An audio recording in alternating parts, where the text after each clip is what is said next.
kisasi, macho ya watu yananichoma moyo. Oh Kijora, ulisubiri langu vazi jipya, leo natembea kwa madaha tele. Kijora chema kina wena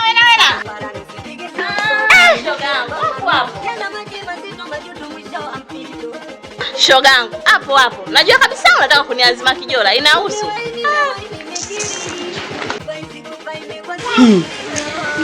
Bibi leo kaniotea huyu.